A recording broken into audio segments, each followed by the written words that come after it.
سيئات أعمالنا من يهد الله فلا مضل له ومن يضلله فلا هادي له ونشهد أن لا إله إلا الله وحده لا شريك له ونشهد أن سيدنا وسندنا وحبيبنا وحبيب ربنا وطبيبنا وطبيب قلوبنا وأرواحنا ومولانا محمدا عبده ورسوله الذي أرسله الله تعالى بالحق بشيرا ونذيرا وداعيا إلى الله بإذنه وسراجا وقمرا منيرا أما بعد فقد قال الله تعالى في كلامه المجيد وفي فرقانه الحميد أعوذ بالله من الشيطان الرجيم بسم الله الرحمن الرحيم يسألونك عن الخمر والميسر قل فيهما إثم كبير ومنافع للناس وإثمهما أكبر من نفعهما ويسألونك ماذا ينفقون قل العفو كذلك يبين الله لكم الآيات لعلكم تتفكرون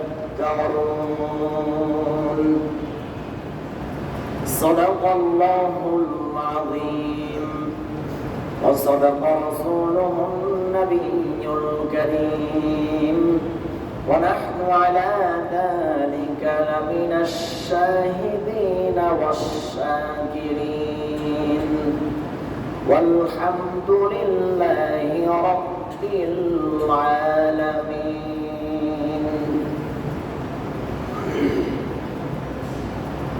আলোচনার প্রারম্ভেই সীমাহীন কৃতজ্ঞতা প্রকাশ করছি সে মহান আল্লাহ জাল্লা শাহরুহুর তরে যে মহান আল্লাহ জাল্লা শাহরুহু আমাকে আপনাকে অত্যন্ত ভালোবেসে মোহাব্বত করে শত সহস্র লক্ষাধিক মানুষের মধ্য থেকে মনোনীত করে পৃথিবীর শ্রেষ্ঠ মজলিস সমূহের মধ্যে অন্যতম মজলিস কোরআনের তাফসীর শ্রবণ করার একটি মজলিস।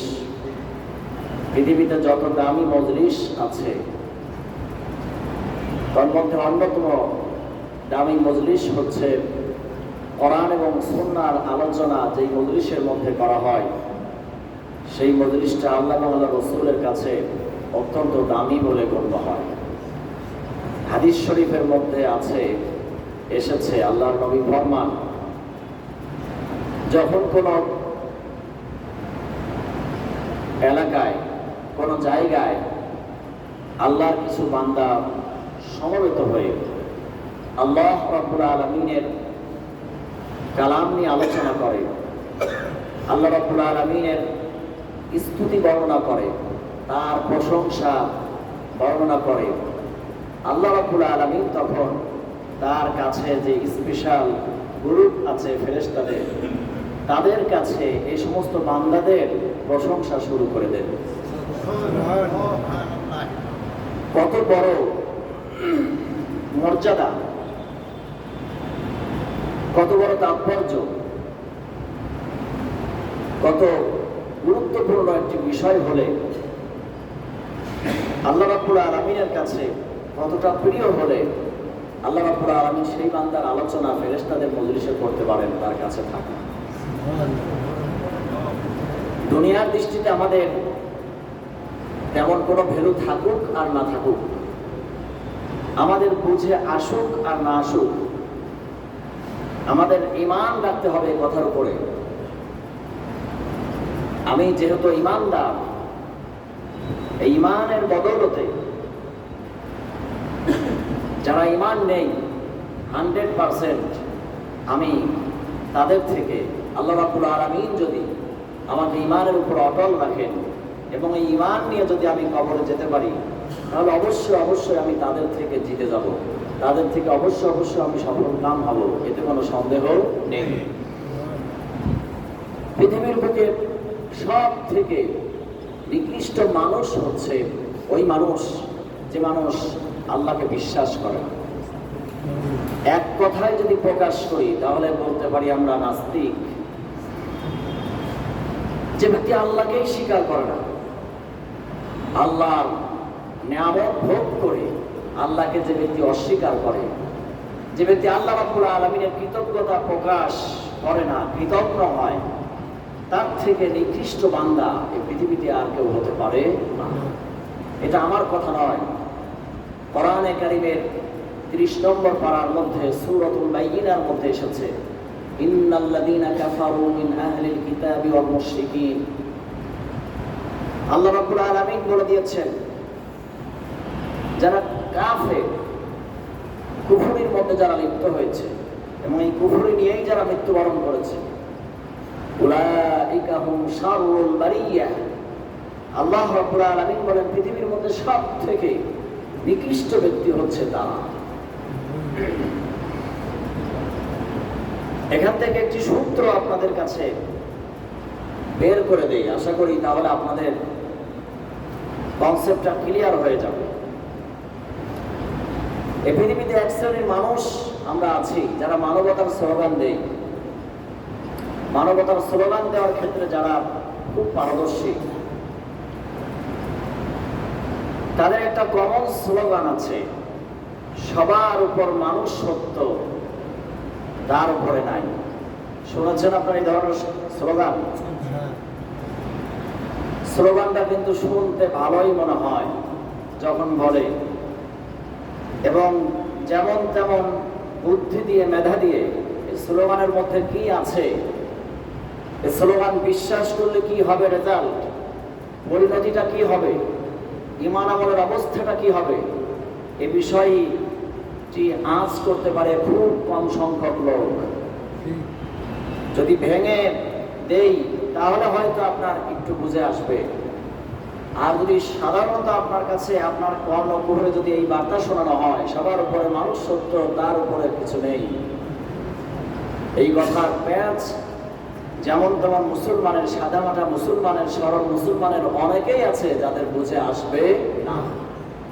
এই কথা তারা বোঝাতে চায় যে মানুষ মানেই সর্বশ্রেষ্ঠ। এখানে মুসলমান আর মুসলমানের কোনো পার্থক্য নেই। যারা এই স্লোগানটা অহরহ দেয় তাদের একটা উদ্দেশ্য হচ্ছে এরকম যে ভাই মানুষ মানেই কি সম্মানিত, মানুষ মানেই সর্বশ্রেষ্ঠ, এবং সব থেকে সবার ঊর্ধ্বে হলো মানুষ, তার উপরে কিছুই নেই। নাউজুবিল্লাহ বলেন।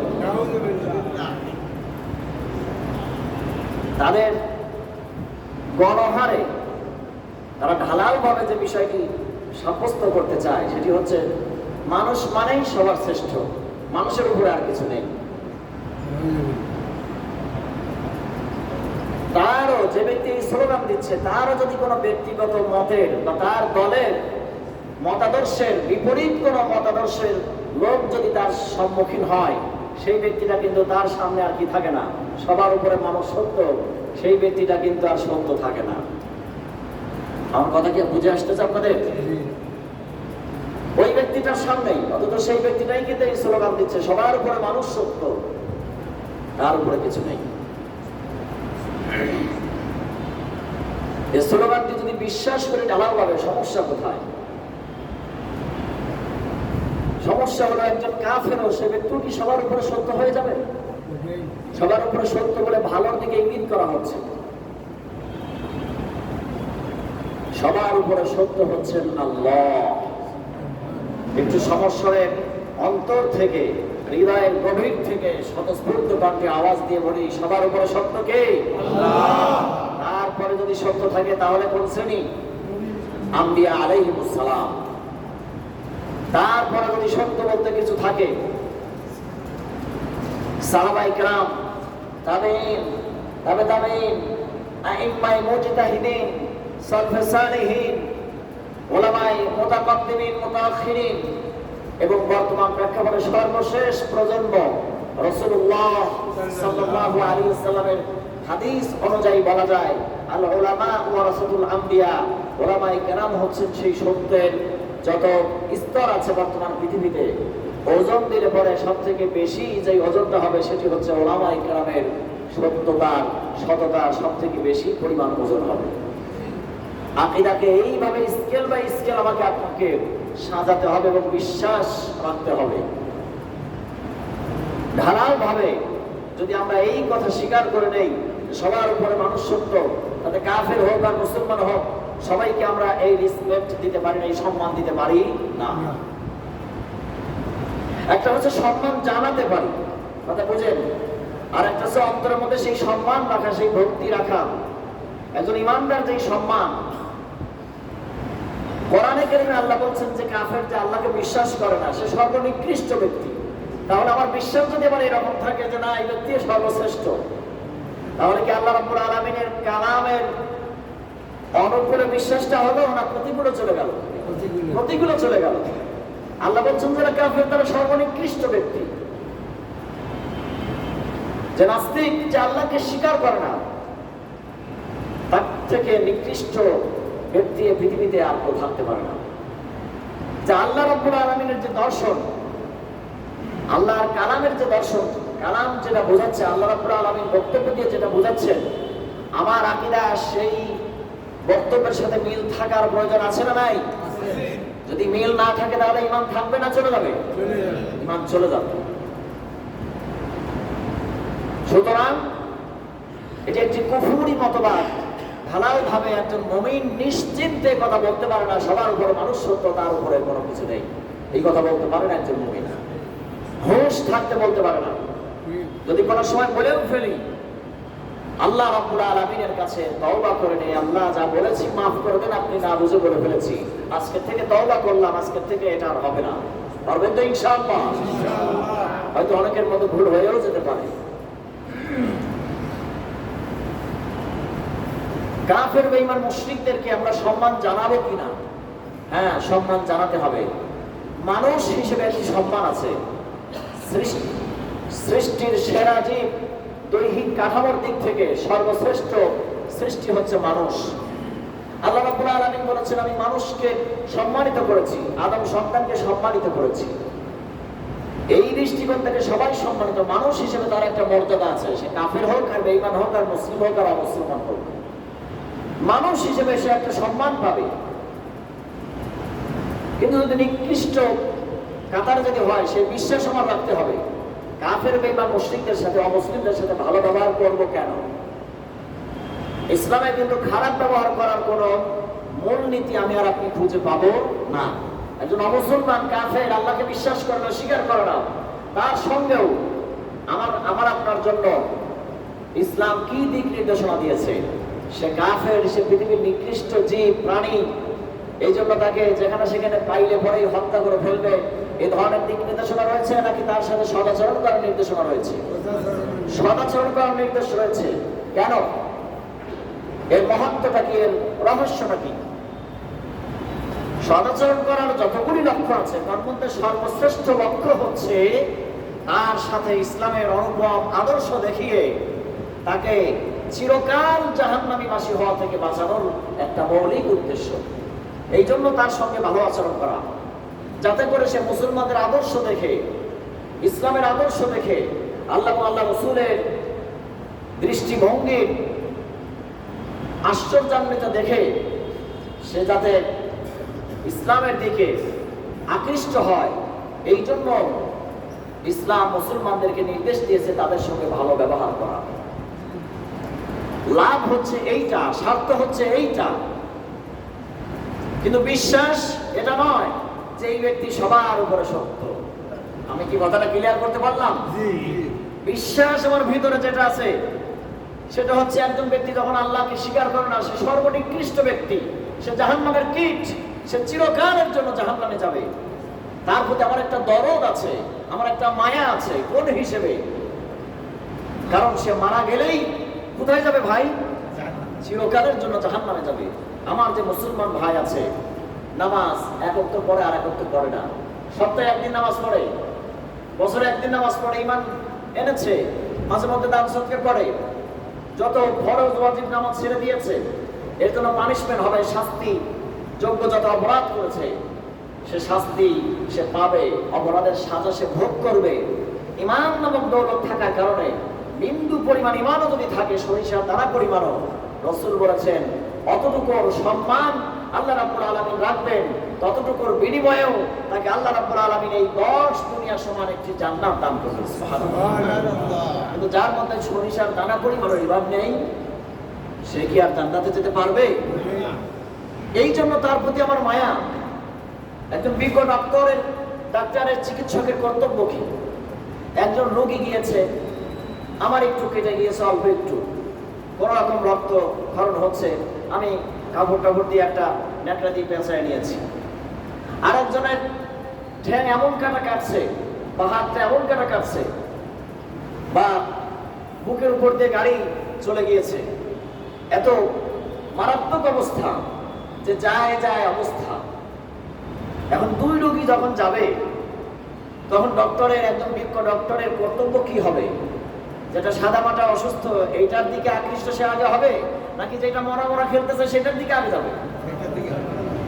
যেটা মরা ভাব, যে কোনো মুহূর্তে অ্যাক্সিডেন্ট ঘটার সম্ভাবনা রয়েছে।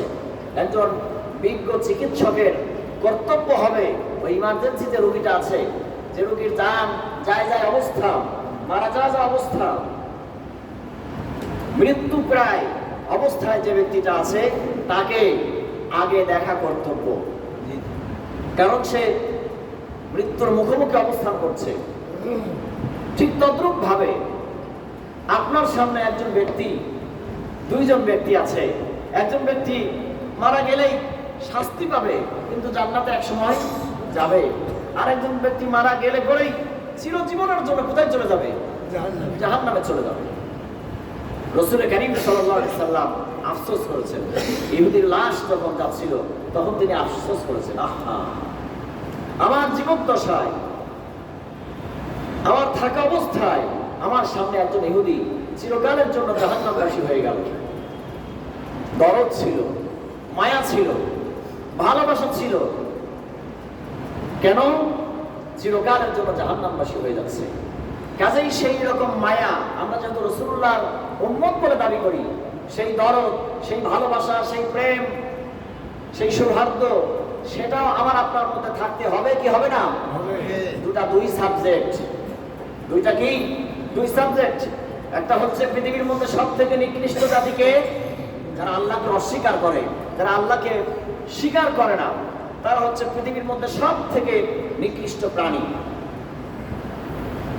সে গরু, ছাগল, ভেড়া, দুম্বা, শূকর, কুকুর, যা কিছু আছে সব থেকে নিকৃষ্ট, ওটার থেকেও নিকৃষ্ট। যে ব্যক্তি চিরকালের জন্য জাহান্নামে যাবে, সেই ব্যক্তিটার দাম আল্লাহ রাব্বুল আলামিনের কাছে কিয়ামতের ময়দানে বেশি হবে, নাকি ওই কুকুর শূকরের দাম বেশি হবে? বুঝুন নাই মনে হয় কথা। যে ব্যক্তিটা চিরকালের জন্য জাহান্নামে যাবে, সেই ব্যক্তিরই কিয়ামতের ময়দানে অবস্থানটা ভালো হবে তুলনামূলক কার? ওই কুকুর আর শূকরের। কারণ তার জন্য জাহান্নাম নাই। কথা বুঝুন নাই মনে হয়। তার জন্য কি নাই? জাহান্নাম নাই। কিয়ামতের ময়দানে পশু পাখির বিচার করা হবে। আগে পশু পাখির বিচারের সিস্টেম হবে, পদ্ধতি হবে এই রকম। আল্লাহ রাব্বুল আলামিন যে সমস্ত পশু অন্য পশুর উপর জুলুম করেছে, একটা শিংওয়ালা পশু যদি শিংবিহীন একটা পশুর উপর যদি আঘাত করে থাকে, আল্লাহ রাব্বুল আলামিন শিংওয়ালাটাকে শিংবিহীন করে দিবেন, আর শিংবিহীনটাকে শিংওয়ালা করে দিবেন, প্রতিশোধের ব্যবস্থা করে দিবেন। কারণ আল্লাহ রাব্বুল আলামিন আহকামুল হাকিমিন, তার জমিনে, তার পৃথিবীতে, তার এই জমিনের মধ্যে তার ইনসাফ বহির্ভূত কাজ চলবে, আর আল্লাহ রাব্বুল আলামিনের পক্ষ থেকে কোনো বিচার হবে না, এটা তো হতে পারে না। আল্লাহ রাব্বুল আলামিন সবলটাকে দুর্বল করে দিবেন, আর দুর্বলটাকে সবল করে দিয়ে আল্লাহ রাব্বুল আলামিন বিচারের ব্যবস্থা করে দিবেন, প্রতিশোধের ব্যবস্থা করে দিবেন। এইভাবে পশু পাখির যত আর্গুমেন্ট থাকবে, যত আবদার থাকবে, সমস্ত মাজলুম পশুদেরকে আল্লাহ রাব্বুল আলামিন তাদেরকে খুশি করে দিবেন, তাদের প্রতিশোধ দেওয়ার ব্যবস্থা করে দিবেন। এরপরে আল্লাহ রাব্বুল আলামিন অর্ডার করবেন, কুনু তুরাবা, সঙ্গে সঙ্গে তোমরা মাটি হয়ে যাও। আল্লাহ রাব্বুল আলামিনের নির্দেশ পাওয়ার সঙ্গে সঙ্গে সমস্ত জানোয়ার, সমস্ত পশু পাখি মুহূর্তের মধ্যে মাটির সঙ্গে মিশে যাবে। এরপর আল্লাহ রাব্বুল আলামিন মানুষের বিচার কার্য শুরু করবেন। যারা জান্নাতে যাওয়ার তারা তো জান্নাতে চলে যাবে হাসতে হাসতে, কিন্তু যে সমস্ত লোকেরা চিরকালের জন্য জাহান্নামে যাচ্ছে, এই সমস্ত লোকেরা আফসোস করবে আর বলবে, সূরাতুন নাবার শেষ নম্বর আয়াতে আল্লাহ রাব্বুল আলামিন বলেন, ওয়া ইয়াকুলুল কাফিরু ইয়া লাইতানি কুনতু তুরাবা। কাফেররা সেই দিন আফসোস করবে আর বলবে, যেরকম মানুষ হওয়ার কারণে আমাকে চিরস্থায়ী জাহান্নামবাসী হওয়া লাগছে, এইরকম মানুষ না হয়ে আমি যদি পশু পাখি হতাম, আমি যদি কুকুর হতাম, আমি যদি শ্রীগাল হতাম, আমি যদি শূকর হতাম, আমি যদি গাভী হতাম, গরু হতাম, আমি যদি ছাগল বকরি হতাম, তাহলে আমি তো মাটির সঙ্গে মিশে যেতাম। আফসোস করবে আর বলবে, কুল কাফিরু ইয়া লাইতানি, হ্যাঁ আফসোস, কিন্তু তুরাবা, আমি যদি মাটি হতাম, আমি যদি মাটি হতাম, তাহলে তো আজকে মাটির সঙ্গে, আমি যদি মাটি হতাম মানে কি, আমি যদি এই পশু পাখি হতাম, তাহলে তো মাটির সঙ্গে মিশে যেতাম, তাহলে তো আজকে আমার এই জাহান্নামবাসী হওয়া লাগতো না। এইভাবে আফসোস করবে আর বলবে, কিন্তু সেই আফসোস সেদিন বিন্দু পরিমাণ কোনো কাজে লাগবে না। আমার ভাইরা, কাফেরদের বলছিলাম যে কাফের হয়ে যদি কেউ মারা যায়, নাস্তিক হয়ে যদি কেউ মারা যায়, সে ব্যক্তি পৃথিবীর সর্ব প্রকার সৃষ্ট জীবের থেকে নিকৃষ্ট প্রাণী অবস্থায় মারা যাবে। তার নাম সবার থেকে নিকৃষ্ট, মানব দানব পশু পাখি যা আছে সব থেকে নিকৃষ্ট প্রাণী বলে গণ্য হবে সেই মানুষটা। এই জন্য সেই ব্যক্তিটা সর্বশ্রেষ্ঠ ব্যক্তি হতে পারে না। সেই ব্যক্তি সম্পর্কে এরকম স্লোগান তার সম্বন্ধে প্রয়োগ করা কোনোভাবেই ইনসাফ হয় না, যে সবার উপরে মানুষ সত্য, তার উপরে কোনো কিছু নেই। আশা করি আমার মনে হয় বিষয়টা আপনাদের কাছে ক্লিয়ার করতে সক্ষম হয়েছি। এবার আসুন মূল আলোচনায় ঢুকি। আল্লাহ রাব্বুল আলামিন সূরা বাকারা 219 নম্বর আয়াতে কারিমার মধ্যে ঘোষণা করেছেন, ইয়াসআলুনাকা আনিল খামরি ওয়াল মাইসির কুল ফীহিমা ইসমুন কাবীর ওয়া মানাফিউ লিন-নাস ওয়া ইসমুহুমা আকবারু মিন নাফঈহিমা। আল্লাহ রাব্বুল আলামিন বলেন, লোকেরা আপনাকে অর্থাৎ মুহাম্মদ সাল্লাল্লাহু আলাইহি সাল্লামকে সম্বোধন করে আল্লাহ রাব্বুল আলামিন বলছেন, মানুষেরা আপনার কাছে জিজ্ঞেস করবে মদ এবং জুয়া সম্পর্কে, আপনি উত্তরে জবাবে বলে দিন, উল্লাহুম, আপনি তাদেরকে বলে দিন, ফীহিমা, এই মদ এবং জুয়ার মধ্যে ইসমুন কাবীরুন, মহা পাপ রয়েছে, বড় পাপ রয়েছে, অনেক বড় পাপ রয়েছে মদ এবং এই জুয়ার মধ্যে। যারা মাদক সেবন করে, যারা জুয়ারি, এটার মধ্যে মারাত্মক পাপ রয়েছে, মারাত্মক ধরনের অপরাধ রয়েছে, সব থেকে বড় পাপ রয়েছে, বড় মারাত্মক গুনাহ রয়েছে। যদিও ওয়ামানাফিউ লিন-নাস, সাময়িক কিছু উপকারও রয়েছে, কিন্তু আল্লাহ পাক বলেন, ওয়া ইসমুহুমা আকবারু মিন নাফঈহিমা, এর সাময়িক যে উপকার তার থেকে অপকারের পরিমাণই বেশি। এটার দ্বারা সামাজিক বিশৃঙ্খলা ঘটে, মানুষের স্মৃতিশক্তি লোপ পেয়ে যায়, মানুষ কি করবে হিতাহিত জ্ঞান শূন্য হয়ে যায়, আরো এমন পর্যায়ে চলে যায় এটা সহজে ছাড়তে পারে না। যারা চরম পর্যায়ে পৌঁছে যায়, এমন একটা পর্যায়ে পৌঁছে যায় যখন তাকে হাজারো ওয়াজ করে আর সেখান থেকে ফেরানো যায় না। এতটা ভয়ঙ্কর ভয়াবহ একটা অবস্থা নেয় এই মাদক সেবীদের। আল্লাহর নবী সাল্লাল্লাহু আলাইহি ওয়াসাল্লাম তিরমিজি শরীফের 1862 নম্বর হাদিসের মধ্যে বলেছেন, যে ব্যক্তি মাংসারিবাল খামরা, যে ব্যক্তি মদ পান করে, মাদক সেবন করে, আল্লাহ রাব্বুল আলামিন তার 40 দিনের কোনো নামাজ কবুল করেন না। যদি এরপরে তওবা করে তাহলে আল্লাহ রাব্বুল আলামিন তার তওবাটা কবুল করেন। এরপরে যদি আবার মাদক সেবন করেন তবে আবার 40 দিনকার নামাজ আল্লাহ রাব্বুল আলামিন কবুল করেন না। যদি আবার তওবা করে আবার আল্লাহ রাব্বুল আলামিন তার তওবা কবুল করেন। দ্বিতীয়বার তওবা কবুল করলেন। এইভাবে তৃতীয়বার যদি মাদক সেবন করে আবার 40 দিনকার জন্য নামাজ কবুল করা হয় না। আবার যদি তৃতীয়বার তওবা কবুল করে, তওবা যদি করে আল্লাহ রাব্বুল আলামিন তৃতীয়বারের মাথায় তার তওবা কবুল করেন। চতুর্থবার যদি আবার মাদক সেবন করে আল্লাহ রাব্বুল আলামিন 40 দিনকার জন্য তার নামাজ আবার কবুল করেন না। এরপরে যখন তওবা করে আল্লাহ রাব্বুল আলামিন চতুর্থবারের মাথায় তার তওবা আর কি করে না, কবুল করে না। নাহরুল খামার নামক এখান থেকে তার পান করানোর ব্যবস্থা করা হয়, তওবা তো কবুল করাই হয় না। নাহরুল খামার অর্থাৎ মানুষের যে পুঁজ আছে, রক্ত, এইগুলি থেকে তাকে পান করানো হবে। এমন একটা দুর্গন্ধ পানীয় তাকে খেতে দেওয়া হবে, পান করতে দেওয়া হবে। এটা হচ্ছে মাদক সেবনের একটা কুফল।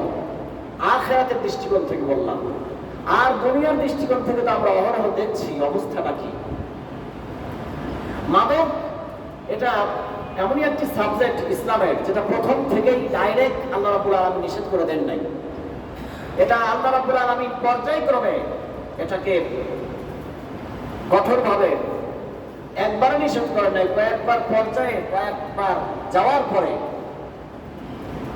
একটু সুযোগ দিয়ে আল্লাহ রাব্বুল আলামিন শেষমেশ কঠোরভাবে নিষেধ করে দিয়েছে।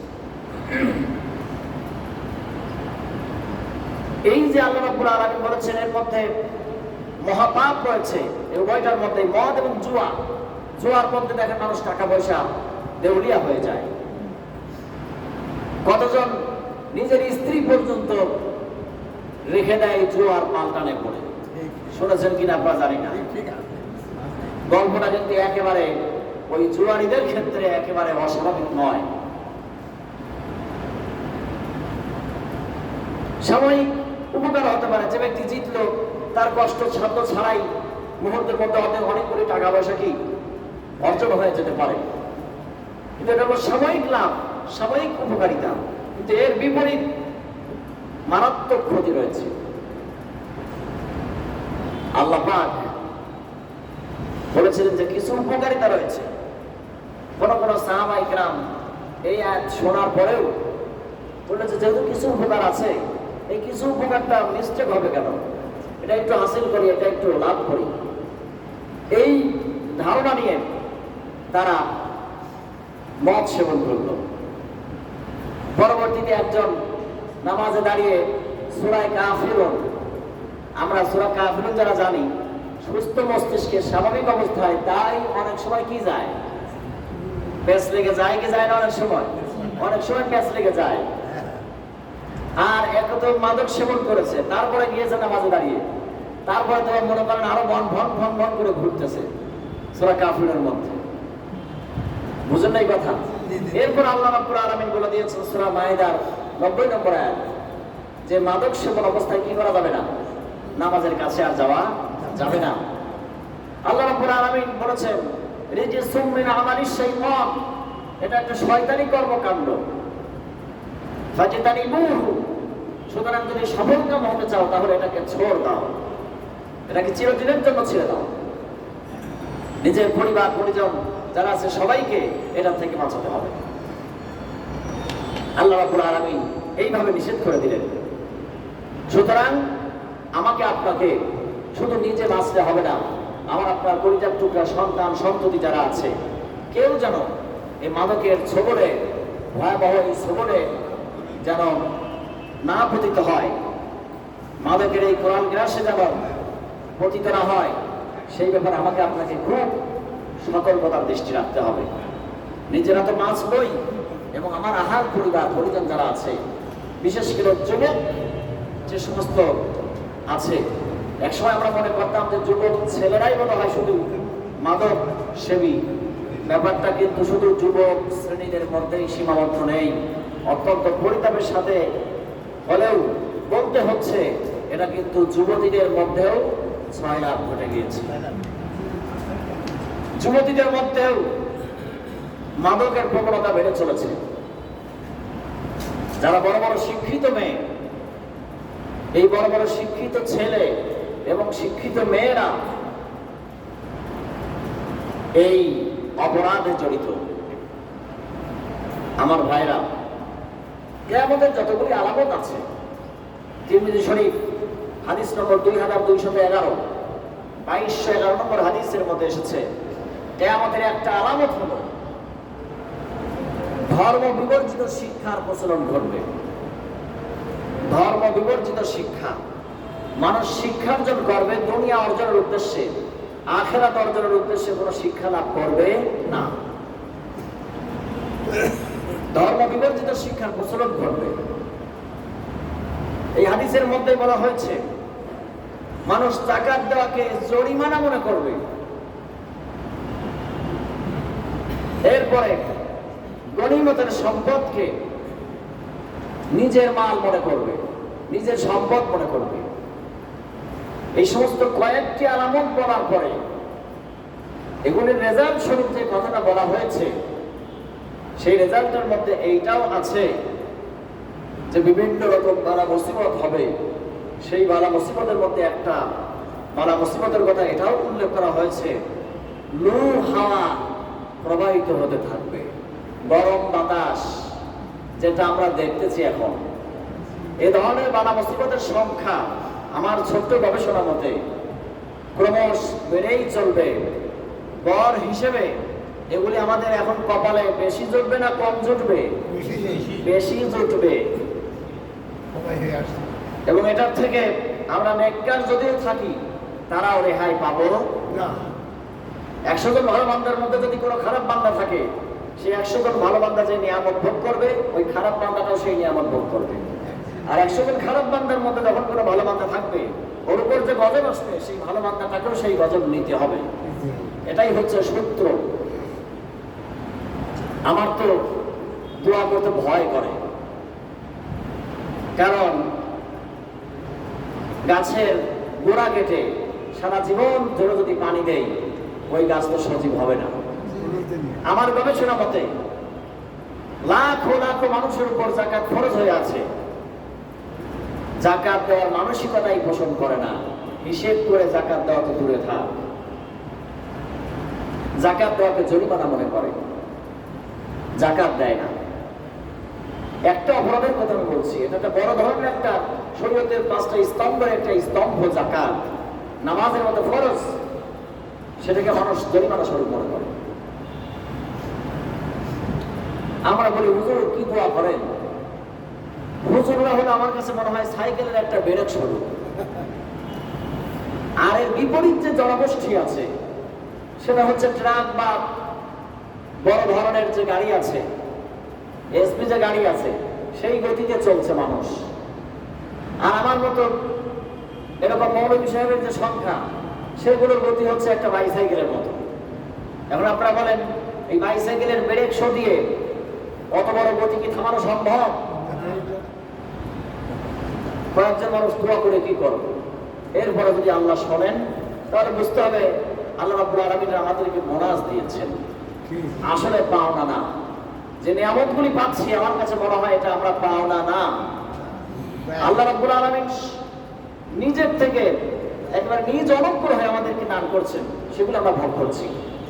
আমাদের কর্মকাণ্ড যা, আমাদের বিশ্বাস, আমাদের ভিতরের বিশ্বাস, আমাদের মুখের বাণী আর অ্যাক্টিভিটিস, এগুলো মিলাইলে পরে এক একটা এক এক রকম। মুখ একরকম, জবান একরকম, কর্মকাণ্ড আরেক রকম, বিশ্বাস আরেক রকম। আমরা আল্লাহর কালামকে এত মহব্বত করি, রাসূলুল্লাহর হাদিসকে এত মহব্বত করি, বয়স 60 হয়ে যায়, এরপর আমরা আল্লাহর কালামকে সহি শুদ্ধ করে পড়তে পারি না। আল্লাহর কালামকে ভালোবাসি, এত ভালোবাসি, আল্লাহর কালামকে বিশ্বাস করি, আল্লাহকে বিশ্বাস করি। আল্লাহকে বিশ্বাস করি তার মানেটা কি? আল্লাহকে বিশ্বাস করি মানে এই যে যত আয়াত আছে, প্রত্যেকটি আয়াতকে আমি কি করি? ভালোবাসি। প্রত্যেকটি আয়াতকে আমি বিশ্বাস করি। আল্লাহকে বিশ্বাস করার অর্থ শুধু আল্লাহ আছে এতটুকুই না।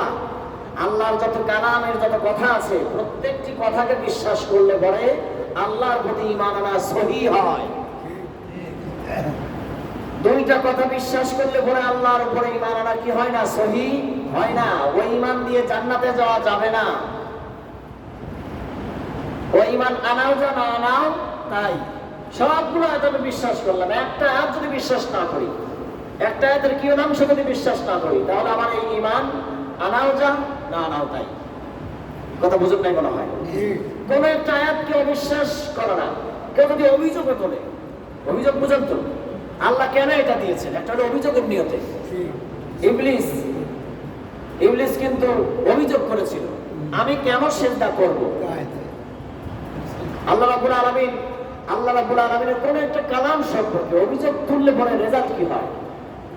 যে ব্যক্তি অভিযোগ তোলে, অভিযোগের দৃষ্টিভঙ্গি নিয়ে অভিযোগ তোলে, সে ব্যক্তি কি অভিযোগের জবাব পাওয়ার যোগ্য থাকে, নাকি সঙ্গে সঙ্গে ইসলাম থেকে বের হয়ে যায়?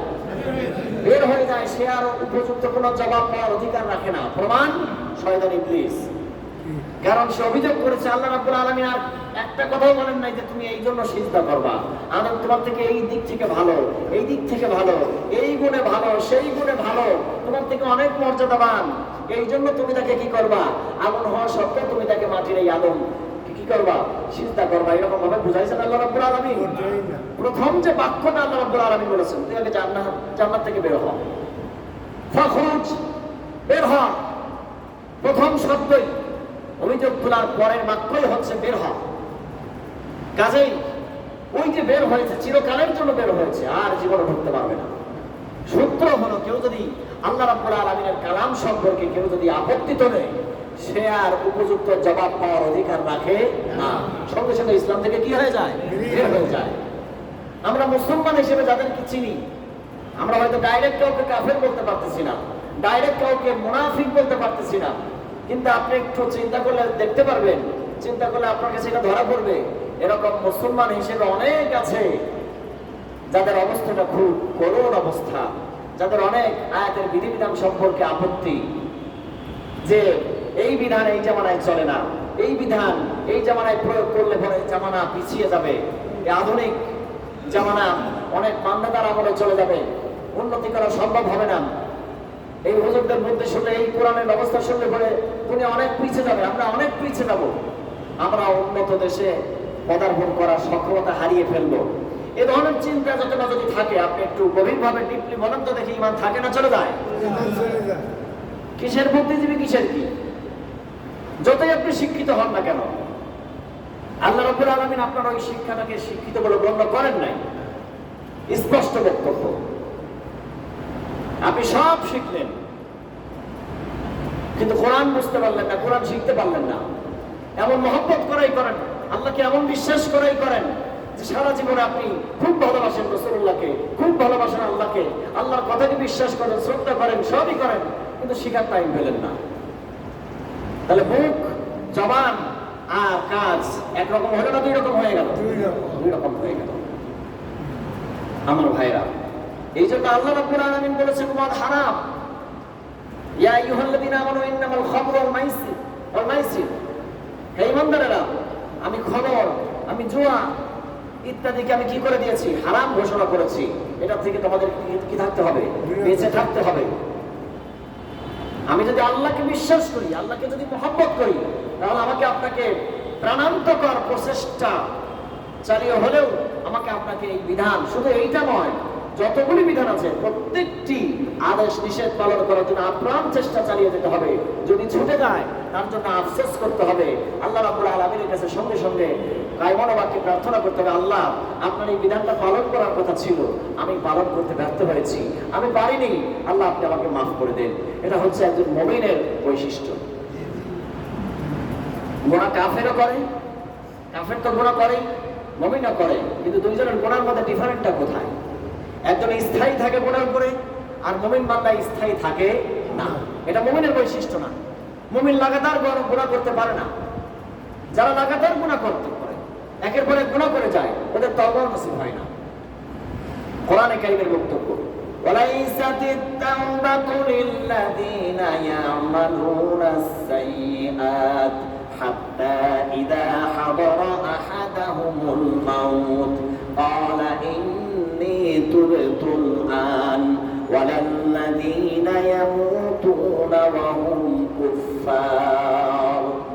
আল্লাহ রাব্বুল আলামিন বলেন, যারা একের পর এক গুনাহ করে যায়, গুনার থেকে বিরত থাকে না, স্থায়ী থেকে যায়, এরপর হঠাৎ করে যখন মৃত্যু চলে আসে, আর তখন সে বলে ইন্নী তুবতুল আন, আয় আল্লাহ তাআলা আমি তওবা করছি। আল্লাহ রাব্বুল আলামিন বলেন, তোমার তওবা এখন কবুল করা হবে না। যে ব্যক্তি কুফরি করা অবস্থায় মারা যায়, আর যে ব্যক্তি একের পর এক গুনাহ করতেই থাকে, এই সমস্ত ব্যক্তির তওবা কবুল হওয়ার সম্ভাবনা নাই। এই জন্য মুমিন বান্দা গুনাহের উপর ইস্তিকামাত থাকতে পারে না, স্থায়ী থাকতে পারে না। সে ব্যক্তি গুনাহ হয়ে গেলে পরে সঙ্গে সঙ্গে তার মধ্যে একটা যন্ত্রণা কাজ করবে, একটা আফসোস কাজ করবে। সে সঙ্গে সঙ্গে আল্লাহ রাব্বুল আলামিনের কাছে কেঁদে ফেলবে, কান্না করবে, আল্লাহ রাব্বুল আলামিনের কাছে মাফ চাইবে। এই জন্য পিছনের জীবন যেভাবে চলে গিয়েছে, যদি অপরাধ হয়ে থাকে, আল্লাহ রাব্বুল আলামিনের কাছে ক্ষমা চাওয়া, বান্দা সংক্রান্ত হলে বান্দার কাছ থেকে সেই ক্ষমাটা সেরে নেওয়া, ওইটার ক্ষমা কিন্তু আল্লাহ রাব্বুল আলামিনের কাছে চাইলে হবে না। আর আল্লাহ রাব্বুল আলামিনের যে সমস্ত বিধিবিধান অমান্য করে চলেছি, এগুলির ক্ষমা আল্লাহ রাব্বুল আলামিনের কাছে চাইতে হবে। পরিশেষে বলতে চাই, আল্লাহ রাব্বুল আলামিন আমাকে এবং আমার আপনার প্রজন্ম যারা আছে, আমার আপনার আশেপাশে যারা আছে, যুবক যুবতী, পরিচিত অপরিচিতের মধ্যে আমার সাধ্যের ভিতরে যারা আছে, তারা যেন এই মাদক সেবন থেকে দূরে থাকতে পারে, সেই ব্যবস্থা। কারণ আমরা অভিভাবক, আমাদেরকে আল্লাহ রাব্বুল আলামিন জিজ্ঞেস করবেন, তুমি তোমার অধীনস্থদের সম্পর্কে কতটুকু দায়িত্ব পালন করেছো? আমার সামনে আমার যুবতী মেয়ে নামাজ পড়বে না, আমার যুবক ছেলে, সদ্য মৎস্যদান নব্য যুবক ছেলে নামাজ পড়বে না, বিবাহ করে এসেছে, সকাল 9টার দিকে উঠছে, আমার ভিতরে কোনো ফিলিংস কাজ করছে না, কোনো অনুভূতি জাগ্রত হচ্ছে না, অথচ আমি হাজী সাহেব, অথচ আমি নামাজ পড়ি, আমি মসজিদের সভাপতি, সেক্রেটারি, সভাপতি অথবা যে কোনো একটা পদে আছি অথবা সদস্য, অথচ আমার অবস্থা এটা, আমার ভিতরে কোনো যন্ত্রণা নেই।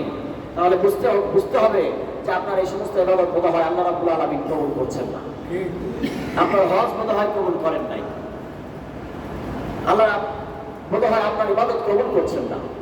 কারণ আপনার ভিতরে একটা যন্ত্রণা কাজ করবে, আপনি চুপ মেরে বসে থাকতে পারবেন না। এই জন্য আমার আপনার ইমানে তাকাজা, নিজে বাঁচতে হবে এবং এদেরকেও বাঁচতে হবে। এরপরে আল্লাহ রাব্বুল আলামিনের কিছু বান্দা নবীজিকে জিজ্ঞেস করছেন দান সদকা করা সম্পর্কে। রাসূল কারীম সাল্লাল্লাহু আলাইহি সাল্লাম কে জিজ্ঞেস করছে, ইয়া রাসূলুল্লাহ মাযা ইউনফিকুন ওয়া ইয়াসআলুনাকা মাযা ইউনফিকুন, আপনাকে জিজ্ঞেস করবে যে তারা কি খরচ করবে, তারা কি পরিমাণ খরচ করবে। দানের ওয়াজ শুনে সাহাবায়ে কেরামের মধ্যে কিছু কিছু সাহাবায়ে কেরাম কি করেছিলেন, সমুদয় অর্থ আল্লাহর রাস্তায় কি করে দিয়েছিলেন, দান করে দিয়েছিলেন। পরবর্তীতে দেখা গিয়েছে তার পরিবারের লোকজন প্রায় দিন যাবত পর্যন্ত অভুক্ত থেকেছে। এটা যখন রাসূল কারীম সাল্লাল্লাহু আলাইহি সাল্লাম এর কাছে পেশ হলো, তখন জিজ্ঞেস করলো যে ইয়া রাসূলুল্লাহ আমরা কি পরিমাণ কি করব, দান সদকা করব। রাসূল বলে দিলেন যে নবী আপনি বলে দিন, বলেন আফওয়া, প্রয়োজনের অতিরিক্ত নিজের যে সমস্ত নিত্য নতুন যে প্রয়োজন আছে, দৈনন্দিন যে প্রয়োজন আছে, এগুলি মেটানোর পরে যে অতিরিক্ত থাকবে, সেই অতিরিক্ত থেকে তুমি কি করবা, দান সদকা করবা। এমন ভাবে দান সদকা করা যাবে না যে আবার আমি দান করে আমার আরেকজনের কাছে কি করা লাগবে, হস্ত প্রসারিত করা লাগবে, এই কাজ করা যাবে না। লিয়ুনফিক যু সাআতিন মিন সাআতি, আল্লাহ পাক আমাকে যতটুকু সামর্থ্য দিয়েছেন সেই সামর্থ্যের মধ্যে আমাকে আপনাকে দান করার জন্য চেষ্টা করতে হবে। আমার সামর্থ্য যদি থাকে 10 টাকা, আমাকে 10 টাকা করতে হবে। আমার যদি 100 টাকা থাকে, তাহলে আমাকে 100 টাকা করতে হবে। যদি 500 টাকা, 1000 টাকা করার সামর্থ্য থাকে, আমাকে সেই পরিমাণ করতে হবে। আমার যদি 5 টাকা করার সামর্থ্য থাকে, আমার সামর্থ্য অনুযায়ী দান করাকে আল্লাহ রাব্বুল আলামিন পছন্দ করেন। এই ভারসাম্য বজায় রাখতে হবে। সব এমন ভাবে দান করা যাবে না, একেবারে হাত প্রসারিত করা যাবে না যাতে আবার অন্যের কাছে হস্ত প্রসারিত করতে হয়, আবার একেবারে হাত গুটিয়েও রাখা যাবে না। কৃপণতাকেও আল্লাহ রাব্বুল আলামিন পছন্দ করেন। আল্লাহ পাক বলেন প্রয়োজন অতিরিক্ত যে সম্পদ আছে সেখান থেকে তুমি খরচ করবে। কাযালিকা ইউবাইয়িনুল্লাহু লাকুমুল আয়াত, আল্লাহ পাক এভাবেই তোমাদের কাছে তোমাদের জন্য তার আয়াতসমূহ সুস্পষ্টভাবে বর্ণনা করেন। আল্লাহ আল্লাকুম তাতাফাক্কারুন, যাতে করে তোমরা চিন্তা ভাবনা করতে পারো কি সম্পর্কে, ফিদ দুনিয়া ওয়াল আখিরাহ, দুনিয়া এবং আখিরাত সম্পর্কে যাতে করে তোমরা চিন্তা ভাবনা করতে পারো। এই জন্য আল্লাহ রাব্বুল আলামিন তার যত আয়াতগুলি আছে প্রত্যেকটি আয়াত এইভাবে বিশদভাবে কি করে দেন, তোমাদের কাছে খুলে খুলে বর্ণনা করেন, যাতে করে তোমরা দুনিয়ার বিষয় নিয়ে এবং আখিরাতের বিষয় নিয়ে কি করতে পারো, চিন্তা ভাবনা করতে পারো, গবেষণা করতে পারো। ওয়াসআলুকা আনিল ইয়াতামা, লোকেরা আপনার কাছে জিজ্ঞেস করবে ইয়েতিমদের হক সম্পর্কে। ইয়েতিমদের হক আত্মসাৎ করলে তার শাস্তি কি হবে, এই বর্ণনা যখন রাসূল কারীম সাল্লাল্লাহু আলাইহি ওয়াসাল্লাম দিয়েছিলেন, তখন যারা তাকওয়ামান ব্যক্তি তারা একটা পর্যায়ে কি করলেন, ইয়েতিমদের যেই খাবার এটা আলাদা করে রান্না করা শুরু করলো। আলাদা করে রান্না করলে কি হয়, মানে করেছে ভালোর জন্য, কিন্তু আর একটা মুশকিল পড়ে গেল। কি মুশকিল, ওই যদি কম পড়ে তাহলে তারা কষ্ট পাবে, তাদের একটা হক ঠিকমতো আদায় হবে না। আবার যদি বেশি হয়ে যায় তাহলে খাবার নষ্ট হবে, আবার ওই খাবার নিজেরাও খেতে পারতেছে না। এইভাবে একটা মুশকিলের মধ্যে পড়ে গেল। তখন আল্লাহ রাব্বুল আলামিন বলে দিলেন যে দেখো, এতিমদের সম্পর্কে যে আল্লাহ রাব্বুল আলামিন যে কঠোর কঠোর বাণী তোমাদেরকে শুনিয়েছেন, তার উদ্দেশ্য তোমাদের ব্যাপারটা এইরকম করতে হবে যে আলাদা রান্না করতে হবে। এতটা বিপাকে পড়বে তোমরা, এতটা বিপাকে ফেলানো আল্লাহ রাব্বুল আলামিনের উদ্দেশ্য নয়। বরং তোমরা খাবার দাবার একসাথে রান্না করতে পারো, একসাথে খেতে পারো, কোনো সমস্যা নেই। তবে তোমাদের উদ্দেশ্য থাকতে হবে তাদের উপর, তোমরা তাদেরকে যতটুকু পরিমাণ খাওয়াবে ততটুকু পরিমাণই তোমরা তাদের থেকে সেই ব্যয়টা কি করতে পারো, উসুল করে নিতে পারো। তার বেশি যেন না হয়ে যায়, সতর্কতার জন্য তার থেকে একটু কি করো, কম নাও, যাতে বেশি নেওয়া না হয়ে যায়। এইভাবে করতে পারো। আর বাকিরা সবাই একসাথে রান্না বান্না করে কি করতে পারো, খাবার খেতে পারো। আলাদা করে রান্না করা এই কষ্ট আর করা লাগবে না। কুল ইসলাহুল লাহুম খায়র, তাদের জন্য কল্যাণকামিতাই হচ্ছে সব থেকে উত্তম ব্যবস্থা। আলাদা করে রান্না করার ব্যবস্থা করা লাগবে না। ওয়াইন তুখালিতুহুম, যদি তোমরা তাদের সাথে মিশে যাও, অর্থাৎ খাবার দাবারের ক্ষেত্রে যদি একসাথে তোমরা খাও, ফাইখওয়ানুকুম, আল্লাহ পাক বলতেছেন তারা তো তোমাদেরই ভাই, এতে কোনো সমস্যা নেই। সমস্যা হলো কার কি অন্তরের মধ্যে কি আছে, এইটা আল্লাহ রাব্বুল আলামিন দেখবেন। আল্লাহু ইয়ালামুল মুফসিদা মিনাল মুসলিম, কে সমাধানকারী আর কে অনর্থ সৃষ্টিকারী, এটা আল্লাহ রাব্বুল আলামিন ভালোভাবে জানেন। এটা আল্লাহ রাব্বুল আলামিন অন্তরের অবস্থা জানেন। এই ব্যাপারে আমাকে আপনাকে সচেতন থাকতে হবে, তোমাদেরকে সচেতন থাকতে হবে, যাতে করে এতিমের উপর, তার সম্পদের উপর কোনো রকম যাতে কি না হয়ে যায়, আত্মসাৎ করার গুনাহ যাতে আমার না চলে আসে, আমি যেন তার প্রতি কোনো রকম জুলুম না করে ফেলি, ইনসাফ যেন বজায় থাকে, তার থেকে যেন যতটুকু আমি পাও না তার থেকে যেন একটু কম নেই, বেশি যেন না নিয়ে ফেলি, সতর্কতা অবলম্বন করা উচিত। আল্লাহ রাব্বুল আলামিন যদি চান তাহলে তোমাদেরকে সংকটে ফেলতে পারতেন, কিন্তু আল্লাহ রাব্বুল আলামিন সংকটে ফেলবেন না।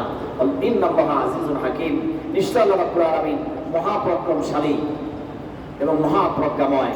আল্লাহ রাব্বুল আলামিন তোমাদের জন্য যে বিধান দিয়েছেন এটাই তোমাদের জন্য শ্রেয়, এটাই তোমাদের জন্য কল্যাণ বয়ে আনবে, এটাই তোমাদের জন্য সফলতা বয়ে আনবে।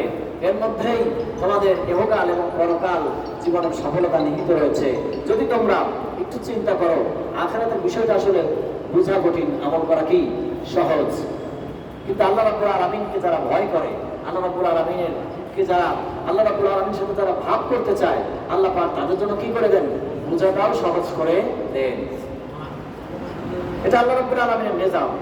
আল্লাযীনা জাহাদু ফীনা লানাহদিয়ান্নাহুম সুবুলানা, জামানা যত কঠিন হোক না কেন, যত প্রতিকূল অবস্থায় হোক না কেন, কেউ যদি আল্লাহ রাব্বুল আলামিনকে পাওয়ার জন্য চেষ্টা করে, মুজাহাদা করে, আল্লাহ রাব্বুল আলামিন বলেন লানাহদিয়ান্নাহুম সুবুলানা, অবশ্যই অবশ্যই আমি তাদেরকে রাস্তা দেখায় দেব।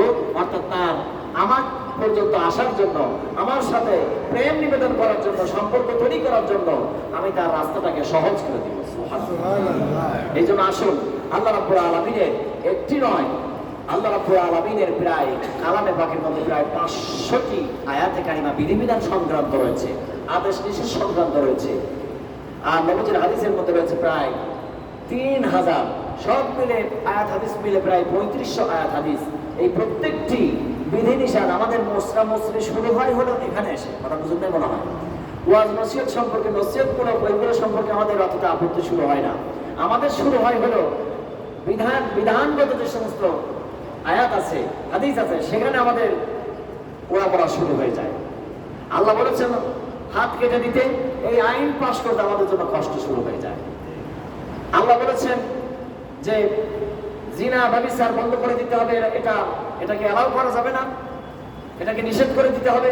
আল্লাহ বলেছেন নামাজের টাইম যখন হবে তখন আল্লাহ আল্লাহ রসুলের চাহিদা কি, আল্লাহ আল্লাহ রসুলের সন্তুষ্টি হয়, নামাজের সময় কোনো মুসলমান আর কি করতে পারবে না, দোকান খোলা রাখতে পারবে না। একজন মুসলিম প্রধান হিসেবে তার দায়িত্ব ছিল এই কমান্ড করা যে নামাজের সময় হলে অন্তত পক্ষে কোনো মুসলমান আর কোনো দোকানপাট খোলা রেখে থাকতে পারবে না, সবাইকে মসজিদ অভিমুখী হতে হবে। এইভাবে এই সমস্ত বিধিবিধানের ক্ষেত্রে আমাদের ওড়াপড়া শুরু হয়ে যায়। আল্লাহ পাকের কাছে কায়েমুল বাক্যে এই প্রার্থনা করা, আল্লাহ আপনি এবং আল্লাহ রাসূল যে সমস্ত বিধিবিধান সংক্রান্ত আয়াত এবং হাদিস দিয়েছেন, আমার বোঝা আসুক আর না আসুক, আমার পক্ষে হোক আর বিপক্ষে হোক, আমি যেন সর্বদাই প্রত্যেকটি আদেশ নিষেধের সামনে আমার মাথাকে যেন নত করতে পারি এবং আপনাদের আদেশ নিষেধ যেন অবনতশীলে যেন মেনে নিতে পারি, আমি যেন আপনাদের বিধানের প্রতি সন্তুষ্ট থাকতে পারি।